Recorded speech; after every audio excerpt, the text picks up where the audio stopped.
हरे कृष्णा। नमो विष्णुपदाय कृष्ण पृष्ठाय भूतले श्रीमती भक्ति वेदांते स्वामी इति नामिने। नमस्ते सरस्वती देवे गौरवाणी प्रचारिणी निर्विशेष शून्यवादी पाश्चात्य देशतारिणी।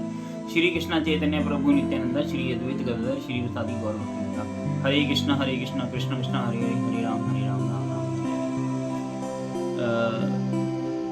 चैप्टर ध्यान योग, श्लोक नंबर 5। उद्धेर आत्मानाम न आत्मानाम अवसदायेत आत्मा एवं ही आत्मनाम बंधु आत्मा एवं रिपु आत्मनाम। उद्धेर आत्मानाम न आत्मानाम अवसदायेत आत्मेर एवं ही आत्मनाम बंधु आत्मा एवं रिपु आत्मनाम। मनुष्य को चाहिए कि वह अपने मन की सहायता से अपना उद्धार करे और अपने आप को नीचे ना गिरने दे। यह मन बद्ध जीव का मित्र भी है और शत्रु भी है। तो हम अपनी आपका उद्धार जो कर सकते हैं अपने मन की सहायता से कर सकते हैं। यहाँ पे मन और आत्मा का एक ही मतलब है। तो ये मन बद्ध जीव का मित्र भी है और शत्रु भी है। तो इसके सपोर्ट में एक अमृत बिंदु उपनिषद 2 में एक श्लोक आता है। मन एवं मनुष्य नाम कारणम बंध मोक्षे बंधाए विषान संगो मुक्ते निर्विशेषाय मन। मन ही मनुष्य के बंधन का और मोक्ष का भी कारण है। इंद्रिय विषयों में लीन मन बंधन का कारण है और विषयों से विरक्त मन मोक्ष का कारण है। अतः जो मन निरंतर कृष्ण भावना अमृत में लगा रहता है वही परम मुक्ति का कारण है। मतलब कि अगर मन जो है मिथ्या अहंकार में लगा रहेगा तो काम क्रोध मोह माया का सेवक बना रहेगा तो वो बंधन का कारण बनेगा। लेकिन अगर वही मन जो है कृष्ण भावना अमृत में लगेगा तो वो मन मोक्ष का कारण बन जाएगा। और इसके सपोर्ट में जो है मैं आपको पढ़ के सुनाता हूँ। अतः मन को इस तरह प्रशिक्षित करना चाहिए कि वह प्रकृति की तड़क भड़क से आकृष्ट ना हो और इस तरह बद्ध जीव की रक्षा की जा सके। मनुष्य के इंद्रिय विषयों में आकृष्ट होकर अपने को पतित नहीं करना चाहिए। जितना हम इंद्रिय विषयों में ज्यादा डूबते जाते हैं ना उतना ही हम पतित होते जाते हैं और उतना ही हम फॉल डाउन हो जाता है हमारा। और जो जितना ही इंद्रिय विषयों के प्रति आकृष्ट होता है वह उतना ही संसार में फंसता रहता है और फिर वो उतना ही इस संसार के अंदर फंसता जाता है।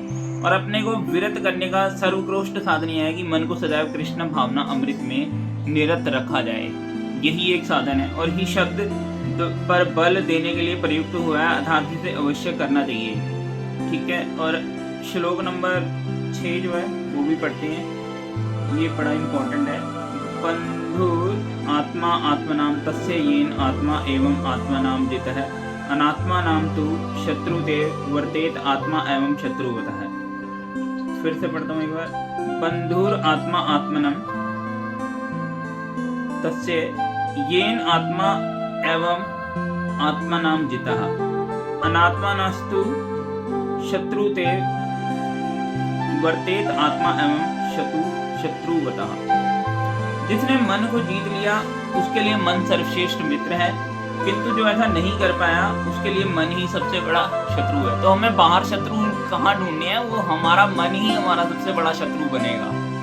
और फिर जो हम सेवा करेंगे काम क्रोध मोह माया की तो मन ही जो है हमारा शत्रु बनेगा सबसे बड़ा। बाहर शत्रु की तलाश करना तो छोड़ो, अभी पहले अंदर ही सबसे बड़ा शत्रु जो है वो बैठा हुआ है। जो मन काबू में ना होगा बेकाबू हो जाएगा वो मन ही सबसे बड़ा शत्रु बनेगा। अष्टांग योग के अभ्यास का प्रयोजन मन को वश में करना है जिससे मानवीय लक्ष्य प्राप्त करने में वह मित्र बना रहे। तो ये जो अष्टांग योग है मतलब जो आजकल योगा वगैरह लोग करते हैं ये अष्टांग योग का छोटा सा एक रूप है। तो ये अष्टांग योग का एक्चुअली में जो गोल होता है वो मन को वश में करना होता है। लेकिन आजकल तो उल्टा ही हो रहा है। लोग योगा करते हैं और फिर खूब जम के जो है मतलब इंजॉयमेंट रिक्रीमेंट करते हैं। वो एक तरीके से सब वेस्ट है क्योंकि मन को वश में किए बिना योगाभ्यास करना मात्र समय को नष्ट करना है। जो अपने मन को वश में नहीं कर सकता वह सतत अपने परम शत्रु के साथ निवास करता है। एक एनिमी के साथ रहना अपने जो परम शत्रु।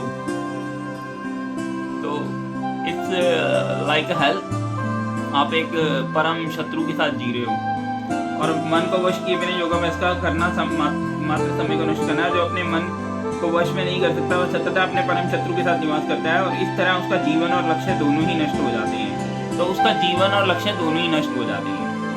और जीव की स्वाभाविक स्थिति यह है कि वह अपने स्वामी की आज्ञा का पालन करे। अतः जब तक मन अविजित शत्रु बना रहता है, वह मनुष्य को काम, क्रोध, लोभ, मोह आदि की आज्ञाओं का पालन करना पड़ता है। और किंतु जब मन पर विजय प्राप्त हो जाए तो मनुष्य इच्छा अनुसार उस भगवान की आज्ञा का पालन करता है जो सबों के हृदय में परमात्मा स्वरूप स्थित है। वास्तविक योगाभ्यास हृदय के भीतर परमात्मा से भेंट करना है और उनकी आज्ञा का पालन करना है। तो जो व्यक्ति साक्षात कृष्ण भावना अमृत स्वीकार करता है वह भगवान की आज्ञा के प्रति स्वतः समर्पित हो जाता है। तो ये मैं Bhagavad Gita as it is जो शिला प्रभुपाद द्वारा रचित है और भगवान कृष्ण के द्वारा जो बोले गए एज इट इज वर्ड हैं और ट्रांसलेशन जो है शिला प्रभुपाद की है। तो उस बुक से पढ़ के मैं आपको बता रहा हूँ और कोई गलती हो तो माफ करें। हरे कृष्ण कृष्ण कृष्ण हरे हरे, हरे राम राम राम हरे हरे। शिला प्रभुपाद की जय। हरि बोल।